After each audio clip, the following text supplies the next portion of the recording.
Video ini dibuat untuk memenuhi tugas mata kuliah pengantar perpajakan dengan dosen pengampu Bu Raden Neneng Rina Andriani SEMM AKCA. Ini adalah mind mapping pengantar perpajakan. Mari kita lihat penjelasannya. Hai teman-teman, di sini saya akan menjelaskan definisi perpajakan. Pajak adalah iuran rakyat kepada kas negara berdasarkan undang-undang yang dapat dipaksakan dengan tidak mendapat jasa dan timbal balik, yang langsung dapat ditunjukkan dan yang digunakan untuk membayar pengeluaran umum. Terdapat beberapa poin pajak, diantaranya ada unsur-unsur pajak, fungsi pajak, jenis pajak, ada menurut golongannya pajak langsung dan pajak tidak langsung, menurut sifatnya pajak subjektif dan pajak objektif, menurut lembaga pemungutannya pajak pusat dan pajak daerah. Dan asas-asas perpajakan. Selanjutnya ada cara dan sistem pemungutan pajak. Pertama, cara pemungutan pajak terdiri dari beberapa cara, yaitu yang pertama stelsel nyata atau real stelsel, yang kedua stelsel anggapan atau fiktif stelsel, yang ketiga stelsel campuran. Terus yang selanjutnya ada sistem pemungutan pajak.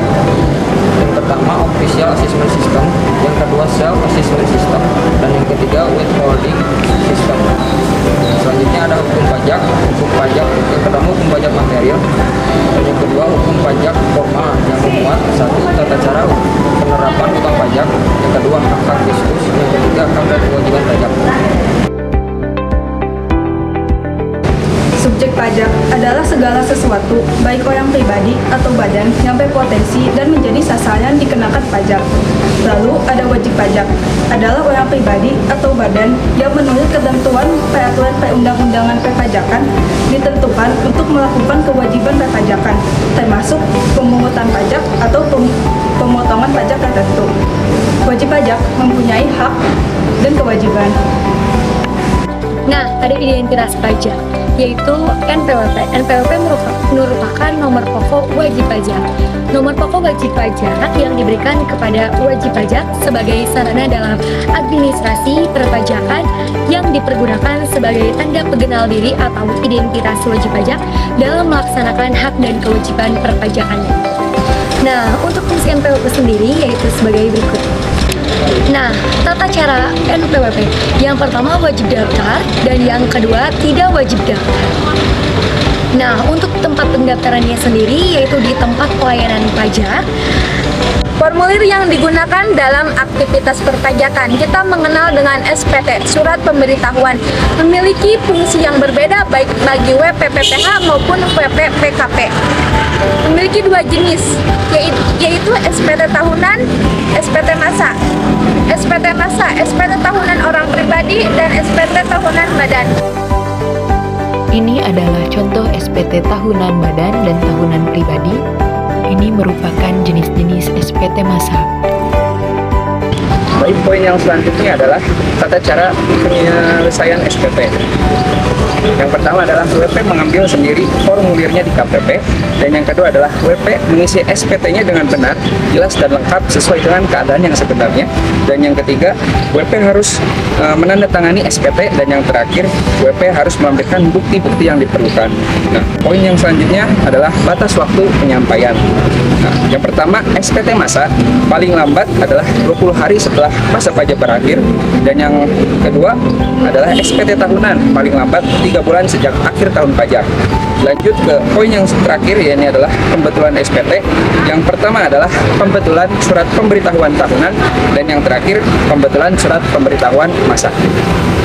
SSP atau Surat Setoran Pajak. Surat Setoran Pajak ini merupakan surat yang digunakan oleh wajib pajak untuk melakukan pembayaran atau penyetoran pajak yang terutang ke kantor kas negara atau alat tempat pembayaran lain yang ditetapkan oleh Menteri Keuangan. Fungsi SSP adalah sebagai berikut. Nah, sini ada jenis-jenis SSP. Yang pertama ada SSP standar, yang kedua ada SSP khusus, yang ketiga ada surat setoran pembayaran cukai dan pajak dalam rangka impor atau SSPCP, yang keempat ada SSCP. Ini merupakan contoh SSP khusus, SSP standar, SSPCP, dan SSCP. Kemudian ada pembayaran pajak. Yang pertama ada pembayaran dosa, yang kedua ada pembayaran kekurangan, yang Juga ada pembayaran karena ketetapan pajak, dan keempat ada kewajiban pembayaran.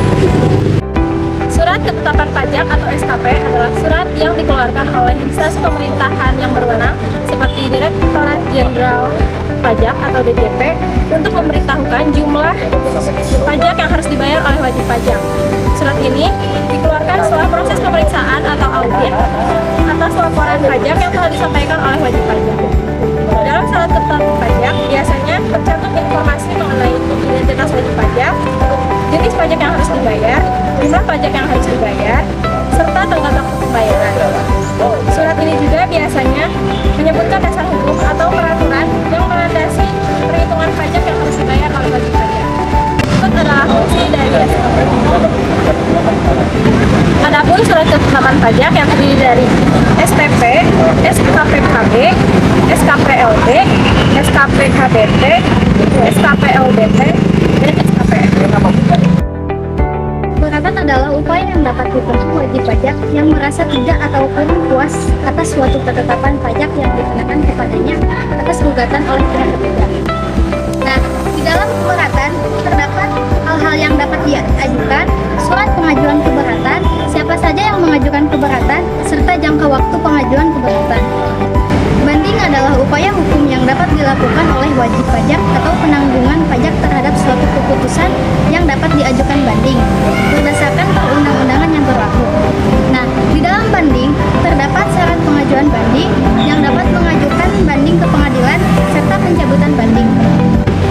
Pembukuan dan pencatatan. Pembukuan adalah suatu proses pencatatan untuk mengumpulkan data informasi keuangan. Sedangkan pencatatan adalah proses penghimpunan data terkait dengan penerimaan, penghasilan atau peredaran bruto sebagai dasar untuk perhitungan pajak yang terikat. Pembukuan dilakukan oleh wajib pajak yang melakukan usaha atau pekerjaan bebas di Indonesia serta wajib pajak di badan. Sedangkan pencatatan dilakukan oleh wajib pajak orang pribadi yang tidak melakukan usaha dan pekerjaan bebas di Indonesia. Perkenalan kelompok 4 pengantar perpajakan.